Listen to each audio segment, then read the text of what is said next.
दोस्तों नमस्कार, स्वागत है आपका बड़ी खबर बड़े खुलासे में। दोस्तों एक ही दिन में 4 घंटे के अंदर देश के प्रधानमंत्री नरेंद्र मोदी और अमित शाह राष्ट्रपति से मिलने पहुंचे तो पूरी चर्चा मीडिया में होने लगी कि आखिरकार क्या होने वाला है। लोगों ने याद दिलाया 5 अगस्त का, क्योंकि 5 अगस्त का वो दिन है जो 5 अगस्त ऐसे आए कि मोदी ने बड़े फैसले लिए जिससे पूरी दुनिया में तहलका मच गया। एक था 5 अगस्त 2019 जब धारा 370 हटाई थी, और एक था 5 अगस्त 2020। 5 अगस्त 2020 में राम जन्मभूमि मंदिर जो है उसका भूमि पूजन मोदी जी ने किया था। तो लोग कयास लगा रहे हैं कि अब 5 अगस्त के जस्ट पहले देश के प्रधानमंत्री और अमित शाह 4 घंटे के अंतराल में राष्ट्रपति से मिलते हैं। ऐसा क्या बड़ा होने जा रहा है इस बार कि दोनों लोग जाकर के मिले हैं?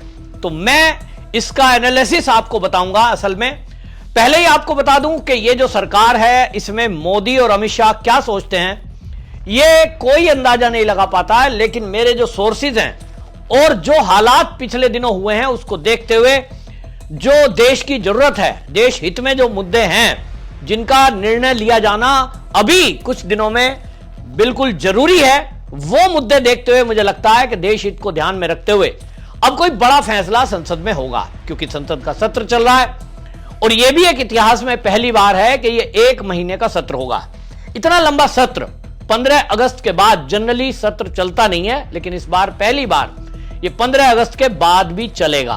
तो कुछ विशेष तो होना है, लेकिन अभी फिलहाल मोदी जी और अमित शाह का राष्ट्रपति से मिलना यह किस मुद्दे पर हुआ होगा उसका मैं आपको बताता हूं। याद करिए, अभी पिछले दिनों घुसपैठियों को लेकर के सुप्रीम कोर्ट में जो प्रशांत भूषण है, इनकी एक एनजीओ और वकील भी हैं, ये सुप्रीम कोर्ट पहुंचे थे और सुप्रीम कोर्ट में पहुंच करके इन्होंने घुसपैठियों के मुद्दे पर सुप्रीम कोर्ट से ये गुहार लगाई थी कि यहां जो रोहिंग्या हैं उनको यहां शरणार्थी माना जाए, क्योंकि वो परेशान होकर के आए हैं, इनको घुसपैठिया ना माना जाए।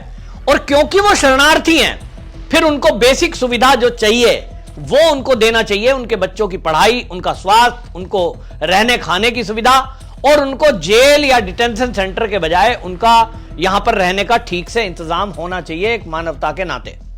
इंटरनेशनल कानून की दुहाई दी गई, लेकिन इस पर मैं आपको बता चुका हूं कि पहले ही इस मामले में 2021 में सुप्रीम कोर्ट कह चुका है कि ये जो घुसपैठिए हैं हमारे देश ने यूएन में इसको लेकर कोई हस्ताक्षर नहीं किए हुए हैं, यानी हम बाउंड नहीं है। जब बाउंड नहीं है तो केंद्र सरकार इस पे आजाद है कि इस पर हम क्या निर्णय करें। लेकिन क्योंकि अभी तक कोई संविधान में हमने कानून ऐसा नहीं बनाया, इसके कारण से कई बार सुप्रीम कोर्ट अपने हिसाब से उसका इंटरप्रिटेशन करती है, और इसके कारण से कई बार निर्णय अपने हिसाब से जज लोग दे देते हैं, फिर विवाद खड़ा होता है। और इसीलिए मैं आपको जो सोर्सेज के हवाले से बताने जा रहा हूं वो ये कि 5 अगस्त के दिन बड़ा निर्णय घुसपैठियों को लेकर होने जा रहा है। एक अध्यादेश ऐसा लाया जाएगा, केंद्र के पास इस समय राज्यसभा में भी बहुमत आ गया है। आपको मैंने बताया इससे पहले वीडियो में कि अब 100 का आंकड़ा पार भारतीय जनता पार्टी ने कर लिया है, और एनडीए के पास तो बहुमत से कई ज्यादा अब राज्यसभा में भी सांसद हैं। अभी तक जो संख्या कम थी वो अब बहुमत का आंकड़ा पार कर चुकी है, और इसलिए उसको किसी अन्य की जरूरत नहीं है और ना कोई खतरा है। अब ऐसे में धड़ाधड़ फैसले देश हित में होने जा रहे हैं, और सबसे पहले क्योंकि सुप्रीम कोर्ट में यह मुद्दा चल रहा है और कानून क्लियर ना होने की वजह से सुप्रीम कोर्ट अपने हिसाब से यदि कोई निर्णय दे देगा तो उसका इंटरनेशनल फिर प्रभाव पड़ना तय है। और इसीलिए ये जो एनजीओ के नाम पर घुसपैठियों को बसाने का एक षड्यंत्र देश में चल रहा है, इसको लेकर एक बड़ा निर्णय अब सुप्रीम कोर्ट के निर्णय के पहले ये हो सकता है, ऐसा मुझे दिखाई दे रहा है। और इस पर बहस बाद में होती रहेगी, लेकिन पहले एक कानून लाया जाएगा, उस पर बहस करके और इस पर तत्काल कानून बना दिया जाएगा कि हमारे देश में यदि कोई वैलिड पासपोर्ट और बिना वीजा के यहां आता है तो वो घुसपैठिया है, शरणार्थी नहीं है। इसको लेकर हालांकि पिछले दिनों जो कानून में परिवर्तन किया गया तो बीएनएस की धाराओं में कई ऐसे प्रावधान पहले से किए हुए हैं, लेकिन क्योंकि ये पहले से आ चुके हैं तो इन पर वो लागू नहीं होता जब तक कोई नया कानून नहीं बन जाए। और जो पहले आए हुए हैं इस पर भी निर्णय हो, ये संसद तय करेगी और इसलिए मुझे लगता है एक निर्णय तो बड़ा ये होने जा रहा है। दूसरा, एनआरसी को लेकर पिछले सत्र में भी अमित शाह ने बोला था कि एनआरसी भी होकर रहेगी, और जिस तरह से अब ये विशेष गहन पुनरीक्षण इस पर मुद्दा बना रहा है विपक्ष, चुनाव आयोग ने जैसे ही बिहार में गहन पुनरीक्षण किया 65 लाख फर्जी वोटरों के नाम कटे। यह गहन पुनरीक्षण 12 बार कांग्रेस की सरकार में भी हो चुका है, लेकिन उसके बावजूद भी विपक्ष राजनीति से बाज नहीं आ रहा और आए दिन खुलेआम धमकी दे रहे हैं चुनाव आयोग को। अब चुनाव आयोग को धमकी दे रहे हैं, उसके काम पर सवाल खड़े कर रहे हैं, लोगों को भड़का रहे हैं, झूठ फैलाया जा रहा है। जिस तरह से तेजस्वी यादव का झूठ आपके सामने आया, अब केंद्र के पास यह जानकारी है कि राहुल गांधी भी इसी तरह की अराजकता पैदा करने के लिए 5 तारीख को यह एक प्रेस कॉन्फ्रेंस करने जा रहे हैं कर्नाटक में, और उसमें इसी तरह का झूठ फैलाया जाएगा। वो झूठ फैलाने का असर पूरे देश में क्या होगा, इंटरनेशनली क्या होगा, उसका बहुत बुरा असर आने वाले समय पर पड़ेगा। क्योंकि जब आप चुनाव प्रक्रिया पर सवाल उठा देंगे तो दुनिया में यह माना जाएगा कि मोदी की सरकार जहां भी है, यानी बीजेपी की सरकार जिन राज्यों में है, और मोदी जो केंद्र में है, राहुल गांधी कुछ इस तरह की बातें करने वाले हैं कि अगर मोदी जी ये बेईमानी ना करते तो 2024 में जो सरकार बनी है केंद्र की, इसमें तो इंडिया गठबंधन की सरकार होती।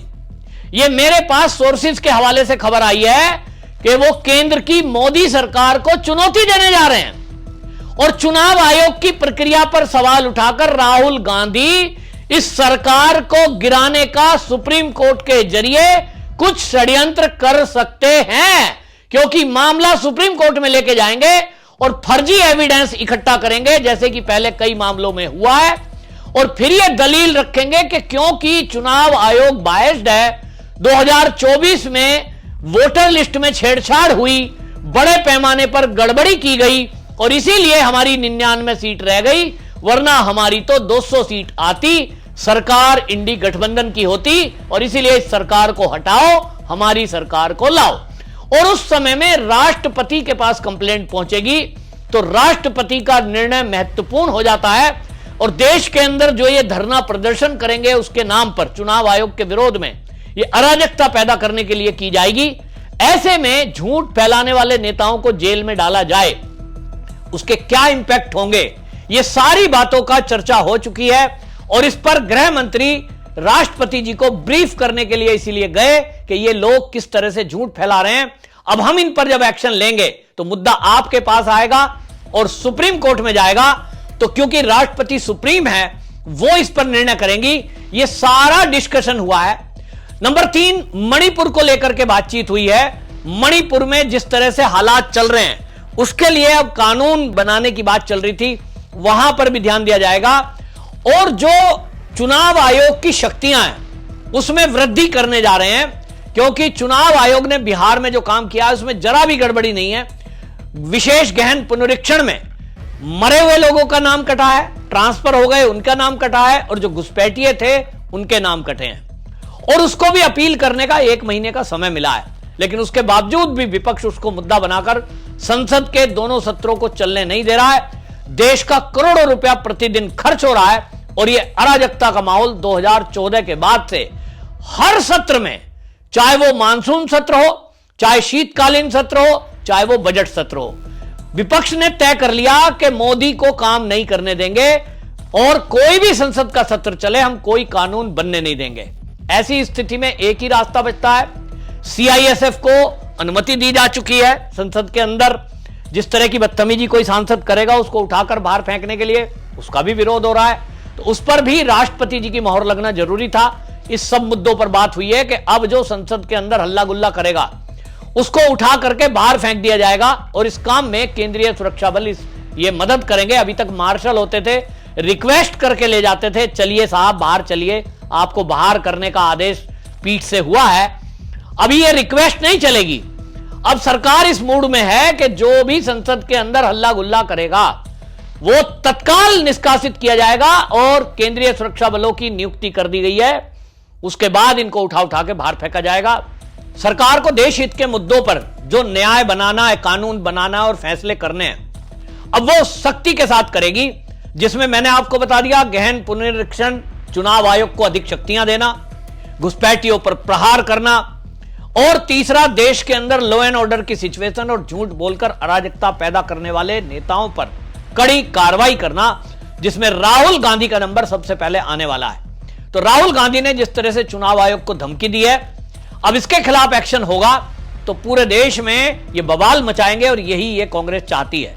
तो इस सारे मुद्दों को लेकर मेरे पास जो सोर्सेज है वो बातचीत हुई है, और इसको लेकर के अब बड़ा फैसला घुसपैठियों के बारे में 5 अगस्त के दिन ये कानून लाया जा सकता है। इस पर बात हो चुकी है, और कल से आप देखेंगे संसद का बदला हुआ रूप।